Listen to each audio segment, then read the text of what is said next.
Hi guys, ನಾನಿವತ್ತು ಬಾಳೆಹಣ್ಣಿನ ಬೋಂಡ ಮಾಡಿ ತೋರಿಸ್ತೀನಿ.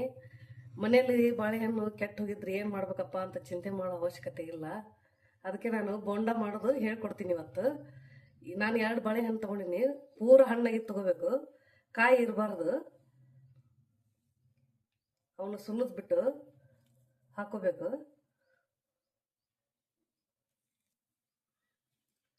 ಬಾಳೆಹಣ್ಣನ್ನು ಮೊದಲು ಚೆನ್ನಾಗಿ ಕಿವುಚಬೇಕು. ಸ್ಮ್ಯಾಶರ್ ಇದ್ರೆ ಸ್ಮ್ಯಾಶರ್ ಮಾಡ್ಕೊಳ್ಳಿ. ಇದು ಜಾಸ್ತಿ ಮಾಡಕತ್ತಿಲ್ಲ ಅಂತ ನಾನು ಅದಲ್ಲೇ ಮಾಡ್ತಾ ಇಲ್ಲ, ಕೈಲಿನ ಕಿವಿಸ್ತಾ ಇದ್ದೀನಿ. ಇದು ಎಷ್ಟು ಹಿಡಿತೈತು ಅಷ್ಟು ಗೋಧಿ ಹಿಟ್ಟು ಹಾಕೊಳ್ಳಿ, ಇಲ್ಲಕಂದ್ರೆ ಮೈದಾ ಹಿಟ್ಟು ಹಾಕೊಳ್ಳಿ. ನಾನಿವಾಗ ಮೈದಾ ಹಿಟ್ಟು ಹಾಕ್ತಾ ಇದ್ದೀನಿ.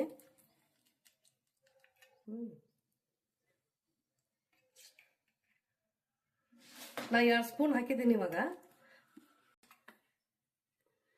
ಇವಾಗ ಬಾಳೆಹಣ್ಣಿಗೆ ಮೈದಾ ಹಿಟ್ಟು ಹಾಕಿ ಕಲಸಿದ್ದೀನಿ ನಾನು. ಇದಕ್ಕೆ ನಿಮ್ಗೆ ರುಚಿಗೆ ಎಷ್ಟು ಬೇಕೋ ಅಷ್ಟು ಸಕ್ಕರೆ ಹಾಕೊಳ್ಳಿ.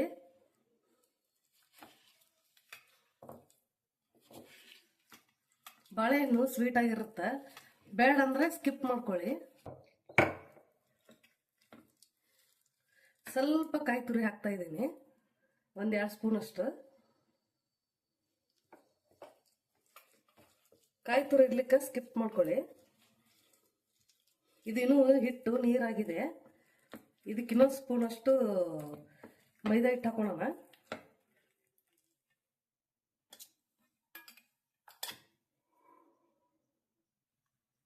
ಅದು ಗಟ್ಟಿಯಾಗಿ ಬರ್ಬೇಕು ಹಿಟ್ಟು.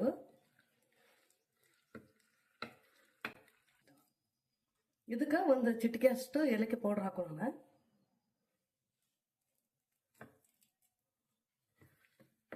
ಎಲ್ಲ ಸೇರಿಸಿ ಬೋಂಡ ಹಿಟ್ಟಿನ ಹದಕ್ಕೆ ಬರ್ಬೇಕಿದು. ಚಿಟಿಕೆ ಅಂದ್ರೆ ಚಿಟಿಕೆ ಅಷ್ಟು ಸೋಡಾ ಪುಡಿ ಹಾಕ್ಬೇಕು ಇದಕ್ಕೆ, ಅಂದ್ರೆ ಉಬ್ತಾವು. ಜಾಸ್ತಿ ಹಾಕೋಬೇಡಿ. ಚೆನ್ನಾಗಿ ಮಿಕ್ಸ್ ಮಾಡ್ಬೇಕು ಹಿಟ್ಟನ್ನ. ಇವಾಗ ಹಿಟ್ಟು ಕಲಸಿದ್ದಾಗಿದೆ. ಈ ಕಡೆ ಎಣ್ಣೆ ಕಾಯಕ್ಕೆ ಇಟ್ಕೊಳ್ಳೋಣ. ಇವಾಗ ಎಣ್ಣೆ ಕಾಯ್ದಿದೆ. ಗ್ಯಾಸನ್ನ ಲೋ ಫ್ಲೇಮಲ್ಲಿ ಇಟ್ಟು ಒಂದೊಂದಾಗಿ ಹಾಕೋಣ.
ಗೋಲ್ಡನ್ ಬ್ರೌನ್ ಬರುವವರೆಗೂ ಕರಿಬೇಕು. ಇವಾಗ ಇದು ಗೋಲ್ಡನ್ ಬ್ರೌನ್ ಬಂದಿದೆ, ಆಗಿದೆ. ಇವಾಗ ತೆಗೆದು ಬಿಡೋಣ.